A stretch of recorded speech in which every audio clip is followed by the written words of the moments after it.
Election commission को खामोश नहीं रहना चाहिए। और अगर इलेक्शन कमीशन खामोश रहता है तो लोगों में क्या तासुर जाएगा? क्या इसी को आप लेवल प्लेइंग फील्ड कहेंगे? ये हरगिज़ लेवल प्लेइंग फील्ड नहीं होगा कि निगरान वज़ीर आज़म पर जो नाम सामने आया डार साहब का, इसाक डार साहब का, उस पर भी शदीद तहफ़्फ़ुज़ात सामने आए। किसकी तरफ से? उनकी अपनी जमात की तरफ से। जो केयर टेकर या निगरान हुकूमत का जो कॉन्सेप्ट आइन में परोया गया था उसकी नफ़ी कर दी गई है।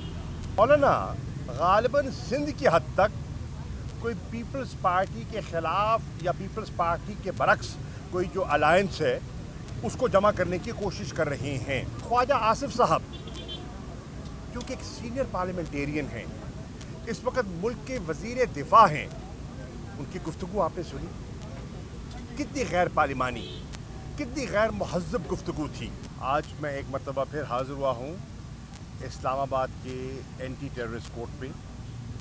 26 तारीख मुझे दी गई थी और पिछली तारीख में जज साहब ने वाज़ेह तौर पर यह हुक्म सादर किया था, इस्तग़ासा से मुतालबा किया था कि आपके पास अगर कोई शवाहिद हैं, कोई सबूत हैं तो आप पेश करें। और जब उन्होंने कहा कि कोई नेक्सस नहीं जुड़ता तो उन्होंने कहा मैं आपको आखिरी मौका दे रहा हूँ, मैं आपको आखिरी मौका दे रहा हूँ और आप अगली तारीख पर मुकम्मल शवाहिद लेकर आएँ ताकि मैं इस केस को निपटाऊँ। मैं बिला वजह इसको नहीं लटकाना चाहता, नहीं घसीटना चाहता। हम तैयार थे अपने दलाइल के लिए, लेकिन बदकिस्मती से आज जब यहाँ आए तो मालूम हुआ कि जज साहब छुट्टी पर हैं और ड्यूटी जज साहब ने केस सुनकर हमें 15 की तारीख दे दी है। 2-3 अहम डेवलपमेंट्स हैं जिसके बारे में मैं चंद मारूज़ात आपकी खिदमत में पेश करना चाहता हूँ। एक तो पूरे मुल्क में चर्चा है जो इंतखाबी इस्लाहात का बिल पेश किया गया है। कल आपने देखा कि जॉइंट जो सेशन था पार्लियामेंट का, उसमें भी आपने मुख्तलिफ लोगों के तहफ़्फ़ुज़ात सुने। हत्ता कि जो हुकूमत की हलीफ जमातें हैं उनके तहफ़्फ़ुज़ात भी खुलकर सामने आ गए। और साबिक़ लॉ मिनिस्टर, साबिक़ चेयरमैन सेनेट जनाब रज़ा रबानी साहब ने तो खुलकर कहा कि आपने हमें यहाँ सिर्फ अंगूठा लगाने के लिए या रबर स्टैम्प करने के लिए बुलाया है। तो उन्होंने अपनी रिजर्वेशंस का इजहार किया। JUI जो PDM की एक अहम जमात है, उनके सेनेटर मुर्तज़ा साहब ने भी अपने तहफ़्फ़ुज़ात का खुद कर इजहार किया। और तहरीक इंसाफ तो पहले ही कह चुकी है कि हमें इस सारे अमल से बाहर रखा गया है। अब इतनी अहम लेजिस्लेशन इतनी उजलत में होना समझ से बालातर है। देखिए, जो तरामीम की गई उसमें जो मुझे ख़दशा है वो ये है कि जो केयर टेकर या निगरान हुकूमत का जो कॉन्सेप्ट आइन में परोया गया था उसकी नफ़ी कर दी गई है। अब अगर निगरान हुकूमत के वही इख्तियारात होने हैं और उनसे वही काम लिया जाना है जो कि एक मुंतखब हुकूमत किया करती है, तो फिर निगरान का कॉन्सेप्ट जो है वो बेमानी हो जाता है। और यहाँ मुझे ऐसा होता हुआ दिखाई दे रहा है। उसके साथ साथ आपने ये भी देखा कि निगरान वज़ीर आज़म पर जो नाम सामने आया डार साहब का, इसाक डार साहब का, उस पर भी शदीद तहफ़्फ़ुज़ात सामने आए। किसकी तरफ से? उनकी अपनी जमात की तरफ से। किसकी तरफ से? वज़ीर दिफा ख्वाजा आसिफ साहब की तरफ से तहफ़्फ़ुज़ात सामने आए। और उन्होंने कहा कि ये तो पार्टीज़न है, और वो तो सारा उसी कॉन्सेप्ट का उन्हें हवाला दिया और कहा उसकी नफ़ी हो जाएगी अगर उनको नामज़द कर दिया गया। तहफ़्फ़ुज़ात का इजहार किया उन पर किसने? पाकिस्तान पीपल्स पार्टी ने। आपने देखा कि कुंडी साहब ने और सेनेटर शेरी रहमान साहिबा ने कहा تو नाम हमारे सामने आया ही नहीं है, इसका तो कहीं तज़किरा ही नहीं हुआ, ये तो अंडर कंसिडरेशन आया ही नहीं है, तो हम इस पर आमादगी का हमने इजहार कब कर दिया। आपने देखा कि मुस्लिम लीग नून के अंदर से बहुत से तहफ़्फ़ुज़ात आए, हत्ता कि कायदे हिज़्ब इख्तिलाफ जो एक तासुर है कि हुकूमती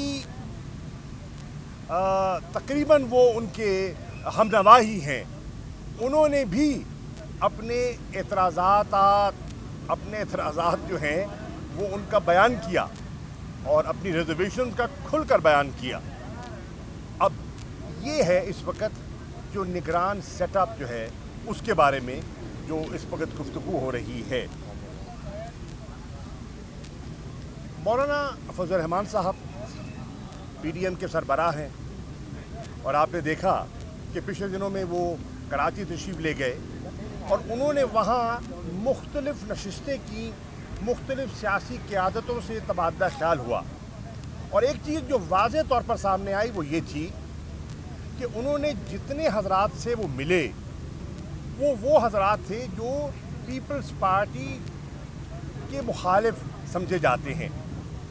तो दिखाई ये दिया कि मौलाना गालिबन सिंध की हद तक कोई पीपल्स पार्टी के ख़िलाफ़ या पीपल्स पार्टी के बरक्स कोई जो अलायंस है उसको जमा करने की कोशिश कर रहे हैं। मैं कहने की कोशिश ये कर रहा हूँ कि पीडीएम और उनके अलाइज में निगरान सेटअप हो, मुस्तकबिल के इलेक्शंस हों, इलेक्टोरल रिफॉर्म्स हों, उस पर कोई यकजहती और यकसुई दिखाई नहीं दे रही। इसके साथ साथ कल जो बहस हुई, मुझे अफसोस से कहना पड़ता है कि ख्वाजा आसिफ साहब जो कि एक सीनियर पार्लियामेंटेरियन हैं, इस वक्त मुल्क के वज़ीर दिफा हैं, उनकी गुफ्तगू आपने सुनी, कितनी गैर पार्लिमानी, कितनी गैर महज़्ज़ब गुफ्तगू थी। जो मुंतखब ख़वातीन सेनेटर्स के बारे में जो उन्होंने अल्फाज इस्तेमाल किए, कचरा, कूड़ा करकट, गार्बेज, ये उनको ज़ेब नहीं देते, ये उनके शायाने शान नहीं हैं और ये पहली मर्तबा नहीं, ये पहले भी कर चुके हैं। नेशनल असम्बली की वो नशिस्त याद है जिस नशिस्त में उन्होंने डॉक्टर शरीन मज़ारी को निशाना बनाया था और कल उन्होंने वही जो है उसी को उस रीत को दोहराया है।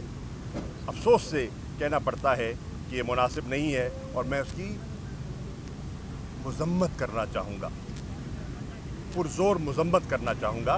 ख़वातीन के बारे में, मुंतखब नुमाइंदगान के बारे में, अपने कॉलीग्स के बारे में ये राय रखना और बरमला इजहार करना बिल्कुल गैर मुनासिब है।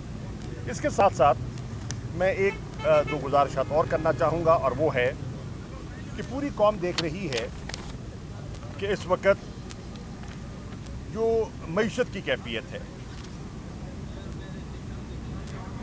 मईशत की कैफियत अच्छी नहीं है और उसके ऊपर पूरी कौम को दो नई खबरें दी गई। एक, बिजली के बिलों में इजाफे की नवीज़ सुनाई गई और नेपरा ने भी कल उसकी मंजूरी दे दी है जो हुकूमत की तजवीज़ थी और 7.5 रुपये फ़ी यूनिट का इजाफा मुतवक्के है। अगर इसको और दीगर टैक्सेस को मिला लिया जाए तो ख्याल किया जा रहा है कि बिजली का यूनिट जो है वो 50 रुपये यूनिट के लगभग होगा। इसके साथ साथ गैस का जो कीमतें हैं, प्राइसेस हैं, उनमें भी खासा इजाफा करने का फ़ैसला कर लिया गया है और 40% इजाफे की खबर आई है सामने। और जो बैंक से बोरोइंग करते हैं लोग सरमायाकारी के लिए, उसका रेट ऑफ इंटरेस्ट जो है, मार्कअप जो है, वो 22% को छू रहा है। अब इन हालात में मुझे बताइए, कोई सरमायाकारी करेगा तो क्यों करेगा? अगर करेगा तो क्या उसकी इन्वेस्टमेंट्स और उसकी प्रोडक्शन जो है वो कम्पिटिटिव होगी? ये सब चीज़ें हैं जो काबिल गौर हैं। और आखिरी बात जो मैं आपकी गोश गुजार करना चाहता हूँ वो ये है कि 17 दिन की मेहमान हुकूमत ने जाते जाते 61 अरब की एक रकम जो है डेवलपमेंट मद में मुख्तस कर दी है अपने सरकारी मेंबरान पार्लियामेंट के लिए। अब उसमें से 51 अरब तो रिलीज़ भी कर दिए गए, और रिलीज़ कर दिए गए कोडल जो फॉर्मेलिटीज़ हैं उनको पूरा किए बगैर। तो ये बड़ी सीरियस चीज़ें हैं। मैं समझता हूँ कि इलेक्शन कमीशन को इसका नोटिस लेना चाहिए। इलेक्शन कमीशन को खामोश नहीं रहना चाहिए, और अगर इलेक्शन कमीशन खामोश रहता है तो लोगों में क्या तासुर जाएगा? क्या इसी को आप लेवल प्लेइंग फील्ड कहेंगे? ये हरगिज़ लेवल प्लेइंग फील्ड नहीं होगा। पाकिस्तान की आवाम एक ऐसा निगरान सेटअप देखना चाहते हैं जो वाक़ईतन गैर जानिबदार हो और शफाफ इलेक्शंस कराने की उसमें अहलियत हो। पाकिस्तान की आवाम एक ऐसा इलेक्शन चाहते हैं और तवक्को रखती हैं इलेक्शन कमीशन से, वो ऐसा इलेक्शन मुनक्किद कराएंगे जिस पर लोगों को एतमाद हो। ये ना हो कि सारी एक्सरसाइज भी हो जाए और उसके बाद मुल्क में सियासी इस्तेकाम भी ना आए।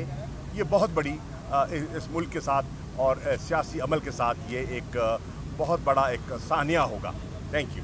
सर, अगर आप जो करंट सेटअप है हुकूमत का, अगर उसमें से कोई वफाकी वज़ीर बनता है, निगरान वज़ीर आज़म, उसको आप किस तरह देखते हैं? और सेकेंडली, इंतखाबात से कबल पीडीएम क्या टूटते हुए प्रॉपर आपको दिखाई देते हैं? मैं इस पर पूरी बात कर चुका हूँ। गालिबन आप शायद लेट आए। मैं पूरी बात कर चुका हूँ। देखिए, जो एक फेडरल मिनिस्टर है जो किसी पार्टी से मुंसलिक है, वो गैर जानिबदार कैसे हो सकता है? वो तो उसकी नफ़ी करता है ना। और पीडीएम के अंदर और उनके अलायंस के अंदर जो तहफ़्फ़ुज़ात हैं उसका जिक्र मैं कर चुका हूँ, निगरान सेटअप के बारे में भी, और इलेक्टोरल रिफॉर्म्स में जो आपने कार्रवाई देखी जॉइंट पार्लियामेंट में, आपके सामने है। बिल्कुल यकसुई नहीं है, इख्तलाफात खुलकर सामने आ गए। Thank you. बताइएगा कि जो साइफर है, इमरान खान साहब कह रहे हैं कि वो साइफर नहीं था जो मैंने परेड ग्राउंड में लहराया था। कल की स्टेटमेंट में कह रहे हैं कि वो साइफर नहीं था। तो आपने सुन लिया ना, तो कोई अभाम रह गया? आपको क्या समझ नहीं है उनकी बात में? नंबर 1। नंबर 2, साइफर पे मैंने कल गुफ्तगू कर ली और मुफस्सल गुफ्तगू कर ली और अपना बयान भी रिकॉर्ड करवा दिया। Thank you. बहुत शुक्रिया।